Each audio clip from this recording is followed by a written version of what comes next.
Hey y'all, what's up? It's me. It is Everything Fresh and Sassy. How are you? I hope all is well with you. I do. Mind, body, spirit, and in health. So I want to just come in real quick. I attempted to do a live last night after midnight. You know how that went, right? So anyway, so straight to the point because you need to know. Don't say you didn't know. Don't say I didn't warn you. Don't say I didn't tell you, okay? Check your labels, okay? I'm covering this label up because ain't nobody going to say I said nothing. But I'm just telling you what's on the back of this packaging, okay? If you have concerns about sugar, things that contain sugar, if you're trying to avoid sugar, no matter what it's called, whether it's called dextrose, glucose, maltodextrose, agave, stevia, coconut sugar, beet sugar, whatever kind of sugar, and you're trying to avoid it for your own personal reasons, for your health, your well-being, whatever. Let me give you the warning, okay? A couple of weeks ago, I wasn't feeling very well. And I noticed that right after I ate, I did not feel well. And here's the thing, my way of eating is very limited, and I have a very narrow path I have to stay on with my eating, because if I don't, I get all these crazy weird side effects. So I have to be very cognizant about what I'm eating. And so I was feeling really bad one day after I had eaten. And I was like, why do I feel like this? I feel like I'm going to pass out. I feel dizzy. What's going on? And so it happened that night. And then the next day I ate my breakfast and I felt the same way again. I'm like, what is the problem? So then the third day, same thing happened. I'm like, what is going on after I eat? So I knew it was something that I was eating, but there was nothing different. Either it's beef and broccoli, chicken and broccoli, peas, cabbage, collard greens. Every now and like maybe once a month we'll have like some pasta, or maybe twice a month we'll have some white potatoes, but not very often. So, and I'm like, but I checked my diet. I'm like, well, I didn't eat any of those things that could cause me a problem. So I couldn't figure it out. So I'm sitting here at the table and there was this box of salt on the table. Something said, just look at the back of the box. Look at the back of the box. Look, just look and see what the ingredients are, right? What do you expect to be in salt? Salt, right? Okay. And maybe there's some type of anti-caking agent. I don't mind if my salt cakes up, because when you put your salt in your dishes, it's going to melt. It's going to, meld into whatever you're cooking, especially if you're cooking with it. Now, if you're just putting salt on top of your food, it'll still melt in, but not as well as it melts in when you're cooking. And I use my seasonings and my salts while the food is bubbling, boiling, cooking, steaming, roasting, whatever. I don't usually when we bring food to the table, I don't usually put any salt on my food at the table. I just don't. So anyway, I'm sitting at the table and I picked up this box of salt and I'm like, okay, let's just see what the ingredients say, right? Now, like I said, if you are trying to avoid things like sugar and wheat products, the best advice I can give you is to read all of your labels. It only takes a second to read a label, okay? And the thing about it is that there's so much change going on in the world.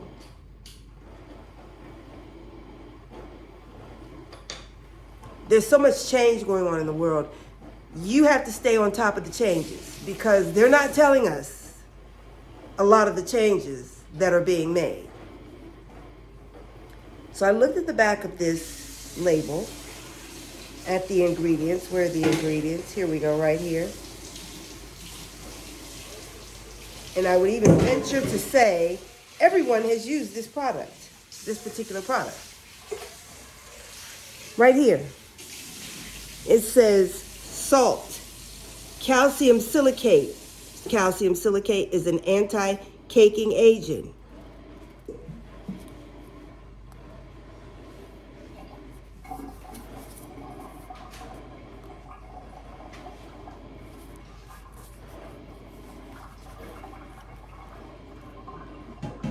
You see it?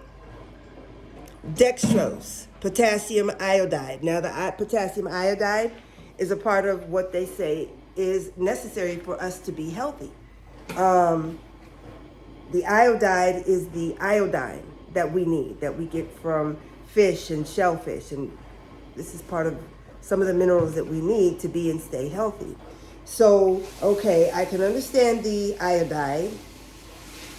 I can also understand the salt because it is salt. I don't have to have the calcium silicate. I don't mind if it clumps up. I can break it up. But dextrose in salt? Dextrose and salt? I don't know why are we doing dextrose and salt? Why, I don't.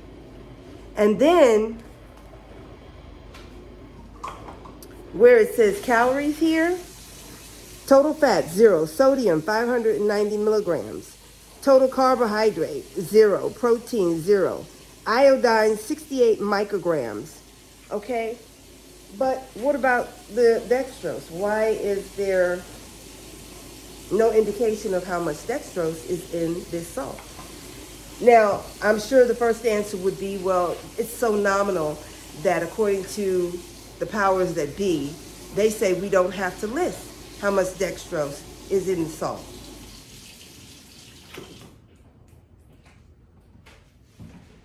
I think if you're putting something, if you're selling a product that has to be consumed, eaten, swallowed, applied to the skin, you have to list all ingredients.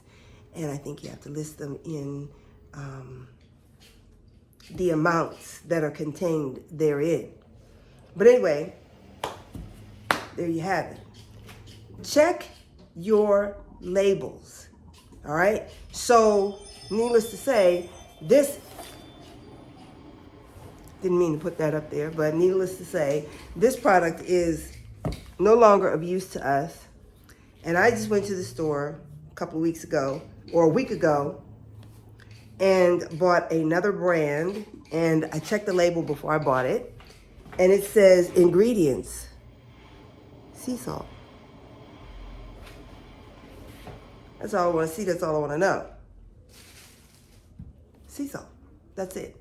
So I know some of you would probably say, well, why don't you get with the pink salt? Well, let me tell you why. When I was vegan, I used to use that pink salt. And I always wanted to know from the very beginning, what are these wonderful 84, it's either 84 or 86 different minerals that are contained in that salt. And I was like, well, what are these 84, 86 minerals? I need to know, I want to know. And I couldn't find it for the longest time. So I stopped looking for about a year, maybe 2. And then I looked it up again and I found out what these 84, 86 minerals were. And I looked up each and every one of them and their side effects.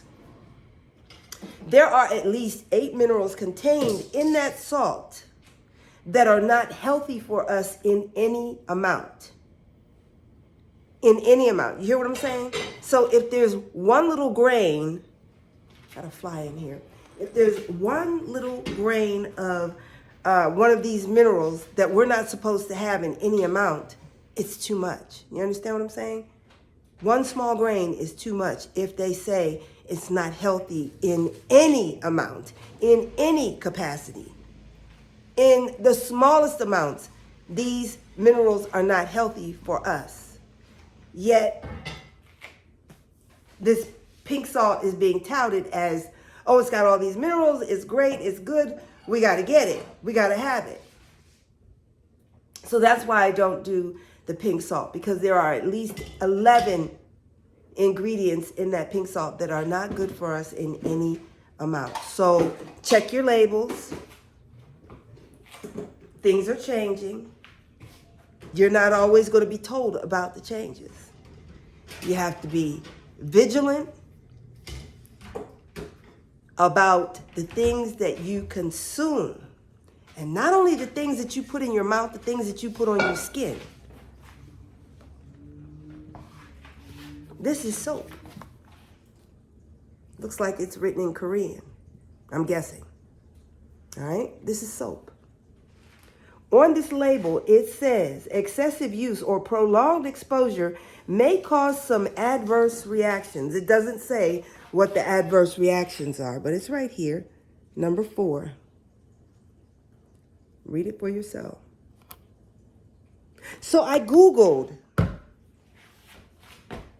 the negative side effects of prolonged use or use of soap. I don't know what prolonged use is. The average person, I would think, would take a bath or a shower every day, if not every other day. So what is prolonged? Yes, baby, what you need? Oh, some water? Oh, okay. That's all right. Just cover it up. Thank you, babe. How many is that in there? 7. Huh? 7. No, Oh. 6. 6? Okay. Put one more. Just one more. Completion. Anyway, I don't know what they considered prolonged or excessive exposure to a soap. Something that's supposed to clean our skin and keep us healthy and well. And so I Googled it, I looked it up, and I read several different articles, and they are saying that soap is not good for us. I'm not making this up. Go read it for yourself. What do I always say? And I have been saying since 2010. Don't believe what I say. Research what I say. Go look it up for yourself. Look it up. Think about what you want to do for you and your family. Now, I'm not telling you not to wash your ass. Lord knows I'm not telling you to do that. You have to wash your butt. You just need to find something else to wash your butt with. Because some of these things that are coming into where we live are not good for us. And I could go down that rabbit hole and I could, speculate as to why these products are brought into our country this way and why they're put on our shelves if they could do us some harm. Because when you tell me excessive use and prolonged exposure may cause adverse reactions, you're telling me something bad is going to happen to me if I use this soap too much. And I bathe daily. So what are we talking about here? Okay? Even on some of the brands that are pretty expensive, okay? You may know this brand right here. Doesn't have the name on the front, but you probably know this brand. This brand also has a similar warning.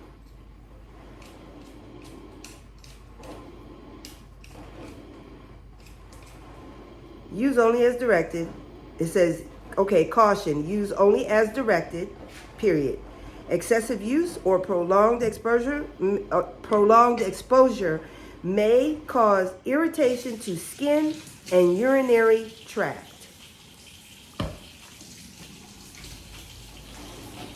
So when I buy my soaps, I want to buy soaps that don't have that warning. When I buy soaps, I want to shop with people like Sister Aja Lee, the Radical Sister, who make their own soaps. There's another lady, and I don't remember, A Beautiful Garden, I think that's what her channel is called. I have to look it up and see. But there are people making their own soaps. And I'm not, Aja Lee didn't pay me to say this. She didn't ask me to say this. She may not even see this video. But I do know this is the Aja Lee, the Radical Sister, makes her own soaps. Okay?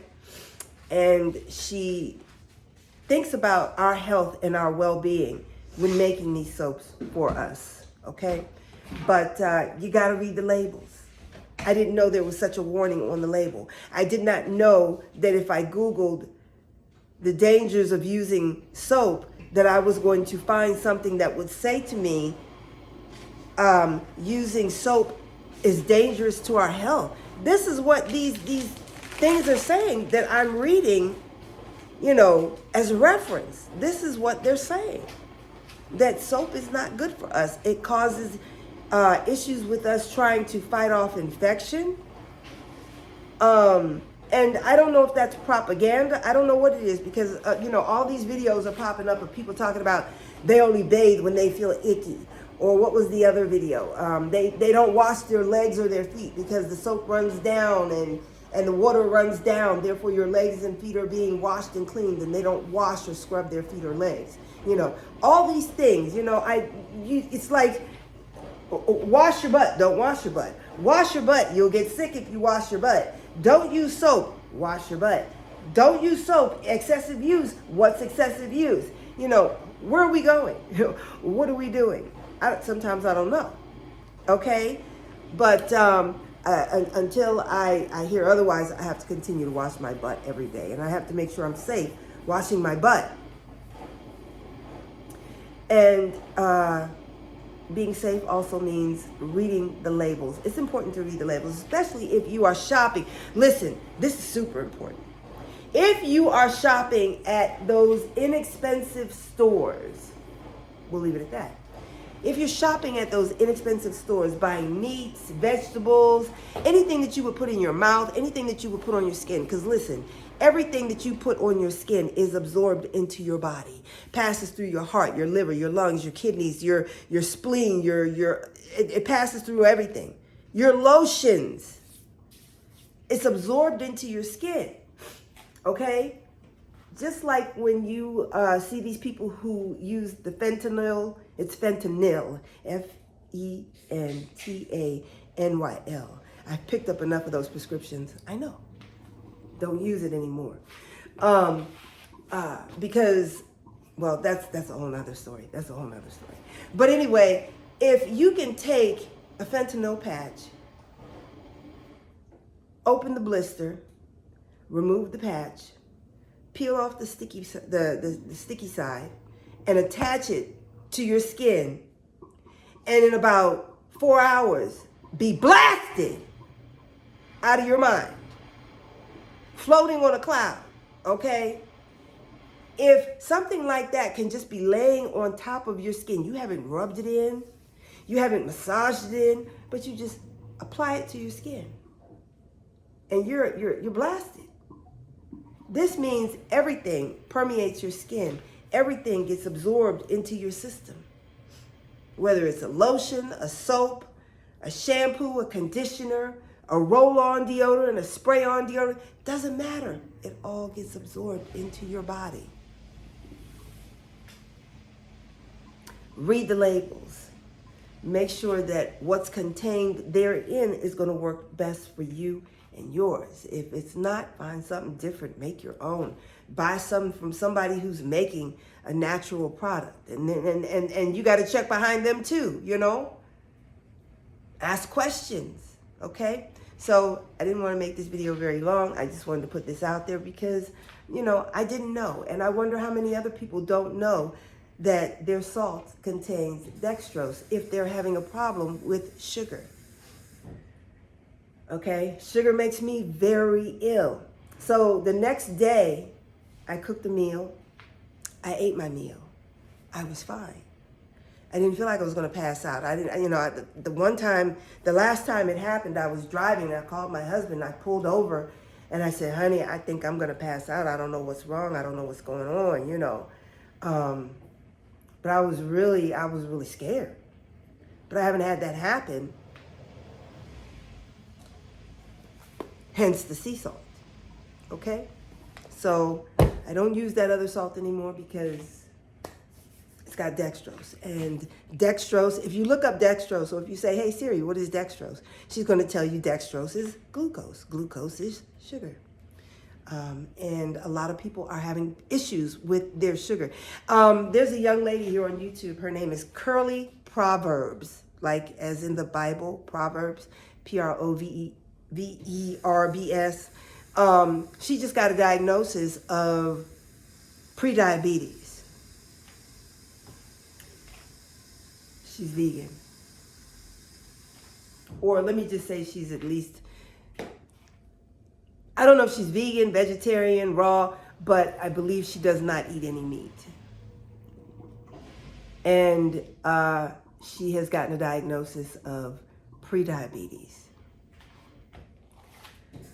You know, a lot of people are complaining about they're feeling off, they don't feel well, they don't feel good, but you know, it seems like every day there's more and more and more and more and more and more and more and more sugar being put into our foods. Whether it's whether it's the sugar in the hamburger bun that you're eating, the sugar and all that sugar that they're putting into the sodas. When I was a kid, a soda had about maybe 70 milligrams of sugar.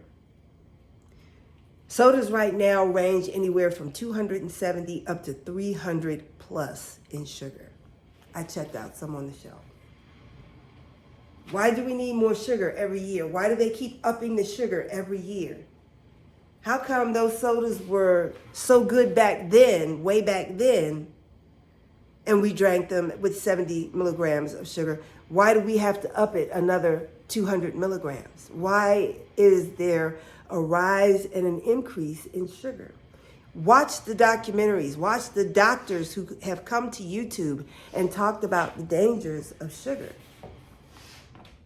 Listen to what they have to say. It's not me.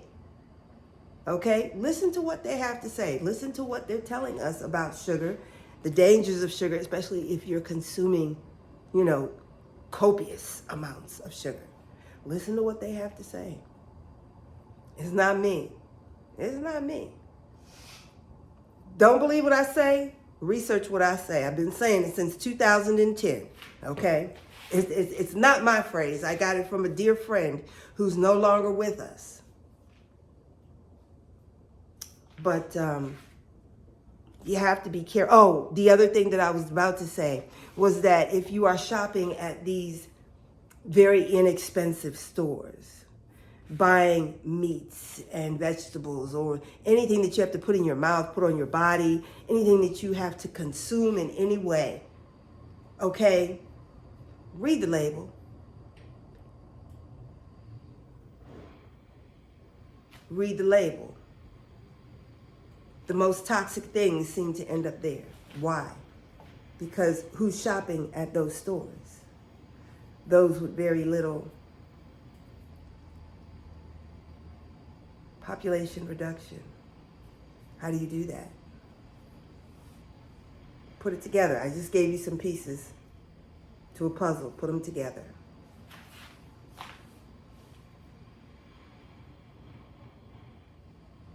If you shop at these very inexpensive stores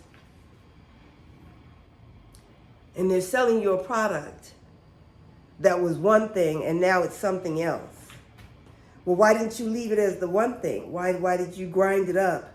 Why didn't you just leave it whole and let me cut it up with a knife and a fork and enjoy it that way? How did you grind that expensive piece of whatever that was? How did you grind that up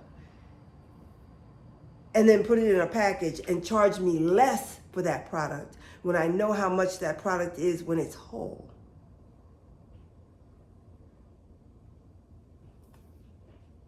So if you took some prime rib, and that prime rib is $21.46 per pound, how did you grind it up, package it, and now you're selling it for $7 total, not per pound, but now you're selling me that package of prime rib for $7.99? How?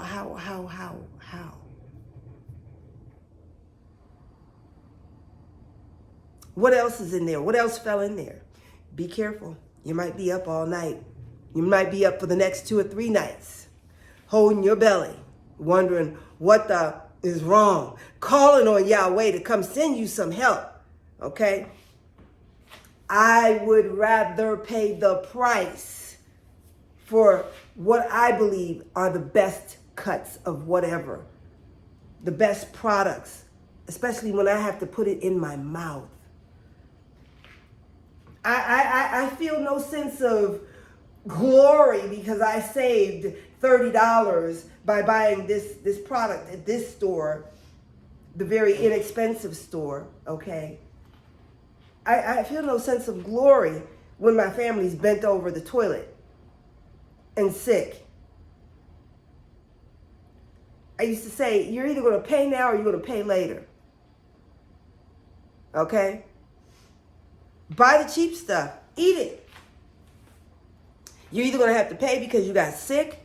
There's something you're consuming in that expensive store's products, and it's making you sick.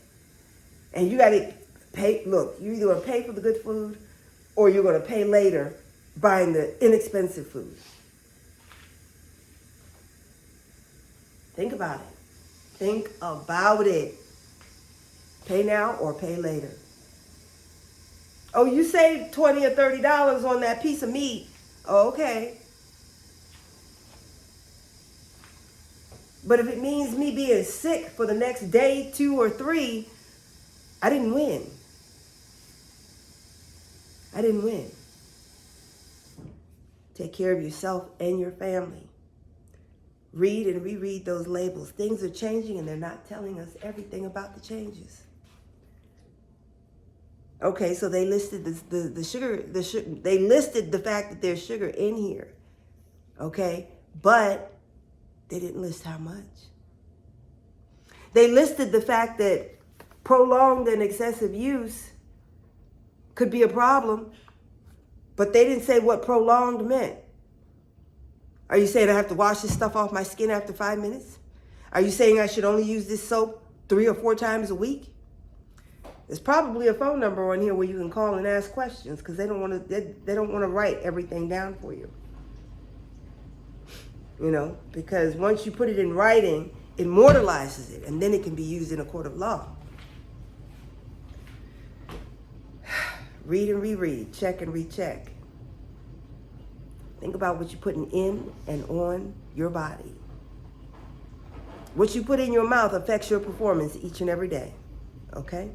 And we want to remain healthy. We want to maintain that vim, vigor, and stamina for as long as we can, okay? This is I Am Everything Fresh and Sassy. Stay close, stay tuned. I'll see you when I see you, Yahweh willing. Sawubona Mgani. I have a product review. I'll do that a little bit later. I'm not going to do any more lives. I can't do it, especially after 9 o'clock. I can't stay awake to save my life. So anyway, I'll see you.